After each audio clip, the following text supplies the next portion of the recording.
السلام علیکم، میں ہوں انیلا انصاری، ممبر ریسرچ اینڈ کوآرڈینیشن سیل۔ آپ پروگرام دیکھ رہے ہیں cup of T with RCC۔ آج ہمارے ایک محترم اور خاص مہمان پاکستان پیپلز پارٹی کا اثاثہ جناب سینیٹر مولا بخش چانڈیو صاحب ہمارے ساتھ اس پروگرام میں موجود ہیں۔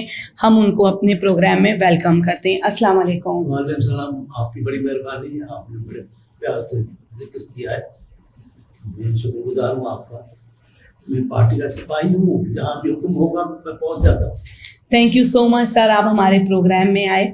اب ہم آپ سے کچھ سوالات کریں گے کہ پارٹی میں آپ کی کب شمولیت ہوئی؟ جی ہاں، میں پارٹی کا ممبر بنا ہوں 69 میں، اور بھٹو صاحب حیدرآباد آئے تھے تو اسٹیشن پہ ان کا بہت فقید المثال ایک استقبال ہوا تھا۔ پہلا میری انٹری وہاں ہی ہوئی، اور میں اس استقبال میں صاحب کے میں تھا اور دیکھ رہا تھا پورا شہر ناچ رہا ہے، اور حیدرآباد میں بلڈنگیں اتنی نہیں تھیں، چھوٹی چھوٹی جگہیں تھیں۔ صاحب چڑھے ہوئے تھے ٹرک پہ، دور دور تک محلوں سے خواتین سے دوپٹے ہلا ہلا کر صاحب کو ویلکم کر رہی تھی۔ ہم تو بھولتے ہی نہیں ہیں، تب سے ہوں 69 اور ابھی 2025 اتنا عرصہ ہے۔ سال آپ گن لیں، کچھ محنت سے مجھے بچا۔ کافی بڑا عرصہ ہے اور بڑا قیمتی عرصہ ہے۔ آپ لوگ پاکستان پیپلز پارٹی کی اساس ہیں۔ آپ پارٹی کے کون کون سے عہدوں پہ رہے؟ میں جب شروع ہوا، جب پارٹی میں شامل ہوا تو بھٹو صاحب نے اسٹوڈنٹس ونگ کو آرگنائز کروا رہے تھے، تو اس زمانے میں حسین شاہ بخاری PSF کے صدر ہوئے تھے پہلے۔ یہاں PSF کہلاتی تھی، سندھ میں سندھ پیپل اسٹوڈنٹ فیڈریشن تھی، تو میں بھی شامل ہوا۔ تو جب ری آرگنائزیشن میں ہوئی اسٹوڈنٹس کی تو مجھے اعزاز حاصل ہے کہ میں PSF کا پہلا مرکزی اطلاعات سیکریٹری رہا ہوں۔ اس کے بعد پھر مجھے جنرل سیکریٹری بنایا گیا PSF کا۔ پھر مارشل آ گئی، ضیاء الحق والی مارشل آ گئی، تو پھر میں نے اسٹوڈنٹ کو چھوڑ کر پارٹی کو منظم کر رہے تھے، تو لوگ نہیں تھے، کم تھے، MRD کو منظم کر رہے تھے۔ پھر اس میں ایکٹیو ہو گیا ہوں، اب وہ دن اور یہ دن ہے۔ اچھا مولانا بخش صاحب، سب سے پہلے تو آپ کا بہت بہت شکریہ کہ آپ نے ٹائم دیا، اور آپ کی طبیعت بھی ناساز ہے، ہم آپ کے بہت شکر گزار ہے کہ آپ RCC تشریف لائے۔ آپ پاکستان پیپلز پارٹی کے ان چہروں میں سے ہیں جو ویسے کہ اب اپنی ذات میں خود بھی اس پارٹی ہیں، آپ کو عہدوں کی یا پوزیشن کی ضرورت نہیں، یا ماشاءاللہ سے خود اب پارٹی کی اس پوزیشن پہ جہاں پارٹی آپ کے نام سے جانی پہچانی جاتی ہے۔ لیکن آج کا جو دور ہے وہ یہاں پہ نوجوان نسل بھی ہے، بہت سے لوگ ایسے ہیں جو کہ نظریے سے، فکر بھٹو سے، جو مشعل بینظیر صاحبہ لے کے چلی، بیگم نور صاحب لے کے چلی، جو بھٹو صاحب نے چلائی، اس سے جو آگاہی آج کے دور میں نوجوان کو بہت کم ہے۔ آپ ماشاء اللہ بہت سینئر ترین سیاستدان بھی رہے ہیں، تو فکر بھٹو ایک ایسی جو مشعل جو شمع جو جلائی گئی، تو وہ فکر بھٹو کیا چیز تھی، اس کی بنیاد کیوں رکھی گئی؟ میں نے اسٹوڈنٹس میں جب شمولیت کی ہے تو تقیر میں کو اللہ نے پہلے ہی کرم نوازی کی ہوئی تھی، بی بہت خیال کرتی تھی۔ ان کا بھی یہی خیال تھا کہ مولا بخش سیاسی نظریاتی باتوں پہ بات کرے۔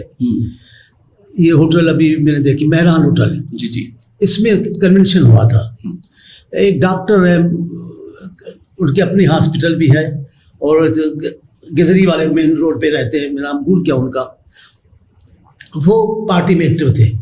تو انہوں نے کنونشن بلوایا، تو بی بی نے ان کو پیغام بھیجا کہ مولا بخش چانڈیو کی تقریر ریکارڈ کرنا، اور دوسرا لوگوں کو کہنا کہ اس آدمی سے سوال پوچھیں۔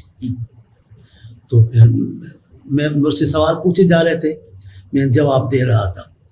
پھر ایسا بھی زمانہ آیا کہ لاڑکانہ میں تھے، تو بی بی کے زمانے میں بہت ساری باتیں غلط سلط بھی، پروپیگنڈا بہت تھی ہمارے، اتنی ابھی پبلک میں ہم تھے لیکن میڈیا میں وہ تھے، مخالفین تھے۔ تو پھر مجھے کہا گیا، پھر میں نے کتاب لکھی بھٹوازم۔ اس زمانے میں اغوا ہوا تھا جہاز کا، ہائی جیک ہوا تھا، جی ہاں۔ تو پھر بی بی نے کہا کہ مولا بخش اس کا نام بھٹوازم نہ رکھو، کیونکہ وہ جو کیا نام تھا، ٹیپو، جس نے اس نے کہا کہ ہم بھٹوازم چاہتے ہیں، تو اس نے کہا یہ کھینچ کر وہاں لے جائیں گے، اس کو چینج کرو۔ پھر میں نے اس کا کتاب کا نام رکھا فکر بھٹو۔ فکر بھٹو کے حوالے سے پھر کچھ لیکچر تھے میرے وہ بھی شائع ہوئے. اور جان باز اس زمانے میں صدر تھے اسٹڈی سرکل کے پاکستان کے, غیاث الدین جان باز پنجاب کے تھے. پھر وہ میرے وہ لیکچر بھی ریکارڈ ہوتے تھے اور فکر بھٹو کے حوالے سے میں تقریریں بھی کرتا تھا, سوال جواب بھی دیتا تھا. سر فکر بھٹو پہ تھوڑی سی اگر آپ تشریح کر سکیں کہ عوام کو جو دیکھیے بہت سارے ملکوں میں اس زمانے میں ہم پہ بھی تنقید ہوئی کہ یہ شخصیت پرستی ہے. جی میں نے کہا یہ شخصیت پرستی نہیں ہے, نظام ہے کمیونزم. ہم اس کو لیننزم کے حوالے سے بھی پہچانتے ہیں, مارکسزم کے حوالے سے بھی پہچانتے ہیں.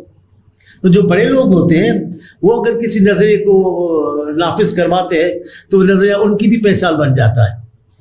چائنا میں ماؤزم, تو اس کو کیوں بولیں گے شخصیت پرستی ہے. بالکل صحیح بات. یہاں جمہوری جدوجہد کے حوالے سے ذوالفقار علی بھٹو بے مثال لیڈر ہیں پاکستان کے.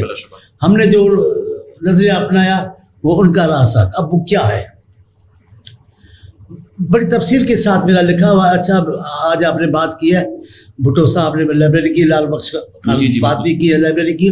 میرے پاس وہ کتابیں ہیں جو میری بھی لکھی ہوئی ہیں یا جو دوسرے لوگوں نے سوال جواب کیے ہیں وہ میں آپ کو دوں گا اور آپ اس میں رکھیں گے. تو بھٹوازم بنیادی طور پر پاکستان کے حالات کے مطابق عوامی مسائل کا حل ہے. بالکل بالکل بالکل پاکستان کے حالات کے مطابق. بھٹو صاحب نے خود تقریر کی, میں نے سنی وہ, انہوں نے کہا کہ میں سوشلسٹ ہوں لیکن میں اسلام کو مانتا ہوں. کمیونزم مائنس اسلام ہے لیکن میں اسلام کو مانتا ہوں. پھر میں نے اس کی تشریح کی بھٹوازم پاکستان کے حالات کے مطابق عوامی مسائل کا حل ہے. جناب سمندر کو کوزے بند کر دیا. بس یہی تھا اور یہی ہے. پھر پارٹیاں جب پاور میں آتی ہیں تو ان کا راستہ تبدیل ہو جاتا ہے سوچ حالات کے مطابق نا. زندہ پارٹیوں کا یہ اصول بھی ہے, وہ حالات کے مطابق چلے گی. بی بی کے زمانے میں ایسا نہیں ہو سکا. بی بی نے ساری چیزیں خود دیکھی. میں لاڑکانہ میں تھا تو جب میں نے لکھا وہ بھٹوازم پر تو منگوایا اور پورے پی ایس اے کی کیبنٹ کو بٹھا کر پڑھوا کر سنا, ان کا یہ شائع کرواؤ, اور وہ چھپوایا بی بی نے. پھر بی بی کی شادی جب منگنی ہوئی تو میں بھی یہاں سے ملنے گیا تو NXC میں بیٹھی تھی تو ایسے بات کرتے کرتے پرویز شاہ کو بولا. پرویز شاہ اس زمانے میں سندھ کا بڑا نام سیاسی کارکنوں کے لحاظ سے وہ تھا. تو اس کو بولا پرویز شاہ میری منگنی پر اتنی پروپگنڈا ہو رہی ہے, مولا بخش چاڈیو نے اور ڈاکٹر اسماعیل اوڈیجو نے کیا کہا ہے اس پر. تو ابھی بات تو بڑی اہم تھی.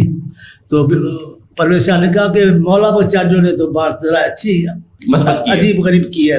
کہا کیا؟ کہا یہ انہوں نے کہا ہے کہ ہمیں بی بی کی منگنی کے بعد پتہ چلا ہے کہ بے نظیر انسان بھی ہے اور بھٹو کی بیٹی بھی ہے.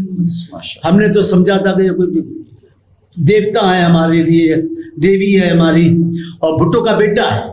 بھٹو کا بیٹا ہے. منگنی کے بعد پتہ چلا نہیں یہ بھٹو کی بیٹی ہے اور انسان بھی ہے. یہ بات ہے, یہ تبصرہ کیا ہے والا. پھر بی بی نے وہاں حکم کیا کہ میں ان کی منگنی پر لکھوں. پھر میں نے ان کی منگنی پر ایک ہی دن میں بیٹھ کے لکھا. ڈاکٹر اشرف عباسی کے گھر پہ گئے, وہاں مجھے انہوں نے پیپر دے دیے. میں بیٹھا رہا رات بھر آنگن میں. وہ شائع ہوئی ماشاءاللہ جو میں نے لکھا منگنی پر. اس کا نام تھا اللہ سے کر رجین, اے خدا وہ دشمن زندہ رہے. یہ شاہ بٹائی کی ایک لائن ہے, میرا اس کا ٹاپک تھا. تو پھر اس پہ میں نے لکھا بی بی کی منگنی پر, اور بڑا زبردست لکھا. کچھ لوگ اب مر گئے, اچھا نہیں لگتا مجھے اب ان کی بات کروں. تو پھر انہوں نے بھی تبصرے کیے. میں نے ان کو ایک ایک لائن میں ہی جواب ایسا دیا اس میں کہ وہ لاجواب ہو گئے. گالی بھی نہیں تھی لیکن ان کی گالیوں کا جواب بھی تھی. انہوں نے کہا کہ گانے والے ہیں, وہ بھٹو ہے, یہ ہے وہ, ایسے کر کے زرداری گانے والے ہیں, ان سے شادی ہو رہی ہے بے نظیر کے. میں نے کہا افسوس تو وہ ہے, ادھر میں نے کہا افسوس تو وہ ہے جن کی بیویاں چلی گئی ہیں بھاگ کر, وہ بھی ہم پر بات کر رہے ہیں. وہ ان کو بہت برا لگا اور انہوں نے کہا یار یہ کیسے جواب دے دیا ہے. میں نے کہا میں کارکن ہوں, میں برداشت نہیں کر سکتا, بھٹو پر بی بی پر نہیں کر سکوں گا. سر بلکہ صاحب گفتار کو تو ماشاء اللہ غازی ہے، پورا پاکستان آپ کی گفتگو کا مدعا ہے. میں خود ایک طالب علم ہوتے ہوئے صحافت کی میڈیا کے آپ سے بہت کچھ سیکھا ہے میں نے چینلس پہ آپ کو سن کے، اور میڈیا انڈسٹری میں آپ کا نام بہت معتبر انداز سے لیا جاتا ہے. آپ نے ابھی اپنی باتوں میں ذکر کیا کہ آپ نے محترمہ بینظیر صاحبہ کو بھٹو صاحب کا بیٹا پایا کہ وہ کوئی دیوی دیوتا ہے اور ان کی لڑکی بھی ہیں، دوشیزہ بھی ہے، تو آپ نے ان کے بیٹوں کے ساتھ بھی کوئی ٹائم گزارا؟ آپ نے بیٹوں کے بارے میں کوئی تصویر ڈال سکے؟ میں ابھی ان کے ساتھ میرا کام نہیں ہوا، میں نے نہیں کیا کام. ہم نے منتخبی قیادت کے لیے بی بی کو کیا. بی بی آغاز میں ہی قیادت کے لائق تھی، کبھی نہیں لگا کہ یہ قائد نہیں بنے گی. تو بی بی نے ثابت کیا، ابھی بی بی کا بیٹا ثابت کر رہا ہے کہ میں وارث ہوں. بالکل. باقی لاکھ کا اعتراض کرے، انہوں نے کہا یہ زرداری ہے، یہ اس بات کی کوئی حیثیت نہیں ہے. آپ کے عمل کی حیثیت ہے، آپ کے فکر کی اہمیت ہے. آپ عمل سے ثابت کرو کہ آپ بھٹو کے وارث ہو، یہ کافی ہے. بالکل، اور وہ بی بی نے ثابت کیا. بے شک. شہید ذوالفقار علی بھٹو اور بی بی شہید کے ادوار میں سیاسی اور معاشی جو صورتحال تھی اس میں آپ کو کیا فرق نظر آتا ہے؟ جی ہاں، ظاہر ہے جب دور تبدیل ہوتا ہے تو اس کے اثرات نظر آتے ہیں. یہ ممکن نہیں ہے کہ دور ملک میں تبدیل ہو اور سیاست پہ اثر انداز نہ ہو. تو یہ مثال کے طور پر بھٹو صاحب نے نیچرلائزیشن کی، بالکل. بی بی نے نیچرلائزیشن نہیں کی، انہوں نے تو واپس بھی کی. اب اس پہ بحث کر کے تنقید کریں گے تو نہیں ہوگا. بھٹو صاحب کے زمانے کی ضرورت تھی نیشنلائزیشن، ان کے زمانے کی ضرورت تھی، انہوں نے واپس بھی کیے اور ملک کو استحکام بھی بخشا. بھٹو ایک طاقتور ملک کا سربراہ بن کر آیا اور کوئی مد مقابل نہیں تھا. بیوی پر چاروں طرف سے تیر اور تلواریں چل رہی تھی، خاتون ہو کر مقابلہ کر رہی تھی، بڑی بات تھی. جس قسم کا پروپیگنڈا کیا جا رہا تھا بیوی کے لیے، ان کا مقابلہ اسی انداز سے کیا بے نظیر صاحبہ نے کہ وہ بے نظیر صاحب کا مقابلہ کر ہی نہیں سکے. اور میں اب بھی ٹی وی پہ بھی کہتا ہوں، آج آپ کے سامنے کہہ رہا ہوں، بھٹو کو اور اس کی بیٹی کو زمانے روئیں گے، رو رہے صدیاں یاد رکھیں گی. بالکل. زمانے روئیں گے، صدیاں یاد رکھیں گی. آج پوری دنیا پریشان ہے، بھول ہی نہیں سکتے. مقابلہ کر لائے نا، ہمسا ہے تو سامنے آئے، کوئی ہے بھٹو جیسا، کوئی ہے بے نظیر صاحبہ جیسا، تو آ جائے میدان میں. پھر میں یہ بھی کہتا ہوں کہ بھٹو، ذوالفقار علی اور بے نظیر صاحبہ زندگی میں بھی دشمنوں کو شکست دے گئے ہیں، موت میں بھی ان کو مار گئے ہیں. ایسی موت بھی نہیں ان کو آئے گی. بالکل بالکل. اور دشمن تعریف کرنے پہ مجبور ہیں. جی ہاں، وہ صلاحیتیں تھی ان کی. بالکل. بھٹو کو صاحب کو تو زمانہ ایسا ملا جس میں اس کا مقابلہ نہیں تھا، ملک کو بچا لیا. لیکن بی بی کو ایسا زمانہ نہیں ملا. بی بی کے دوست کمزور، جی دشمن کمزور تھے. دوست کمزور تھے بی بی کے اور دشمن کمزور تھے. تو مقابلہ بھی ویسے ہی کیا انہوں نے، لیکن وہ ان کو شکست دے گئی ہے زندگی میں بھی، موت میں بھی. یہ مرنا آسان نہیں ہوتا. اور کرسی کے لیے کون مرتا ہے؟ یہ تو بات. وزارت اعظم کے لیے کون مرے گا؟ صدارت کے لیے کون ہاں، نظریات کے لیے لوگ مرتے ہیں. اس کا مطلب بی بی کے ذہن میں نظریات تھے، بی بی کی سوچ نظریاتی تھی، تو انہوں نے موت کو بھی قبول کر لیا، صاحب نے بھی قبول کر لیا. اور جو ان کے کارکن اس زمانے کے ہیں، آپ دیکھیں، ابھی میں بھی بوڑھا ہو گیا ہوں، لیکن آج بھی دیکھیں، ہم آج بھی کوئی ہم سے آ کر مقابلہ کرے تو بتا دیں گے. ماشاء اللہ، اللہ تعالیٰ آپ کو صحت و عافیت. آپ نے بھی ذکر کر ہی دیا ہے کارکنوں کی صحبتوں و تکلیف. تو جو تحریک چلی ARD MRD، آپ نے وہ صحبتیں تکلیفیں برداشت کی ہوں گی، تو آپ اس وقت آپ کا کیا کردار رہا اور اس کو کیا حالات؟ میرے خیال میں MRD کے تو بنانے والوں میں ہم شامل ہیں. جب بیگم صاحبہ نے کمال کر دیا، بی بی نے کمال کر دیا ہے. اس ملک میں ایک ہی کیمپ تھی، ضیاء الحق کی کیمپ، دوسرے سیاستدان سب ان کے ساتھ تھے. یہ بی بی کا کمال تھا کہ انہوں نے دوسری کیمپ کا وجود رکھ دیا. پتہ چلا کہ اب 2 کیمپ ہیں، ایک ضیاء الحق کا، ایک جمہوریت پسندوں کا. جی، اس میں بی بی کا رول اور نصرت صاحبہ کا. بیگم نصرت بھٹو کو بھی یاد رکھا جائے گا، بھولا نہیں جائے گا. MRD ان کا عملی طور پہ بہت بڑا کارنامہ ہے. ناراض ہو گئی بی بی. اس زمانے میں آپ ان کے زمانے کے لوگوں سے پوچھیں کہ وہ یہ مخالفین کیسے شامل ہوں گے.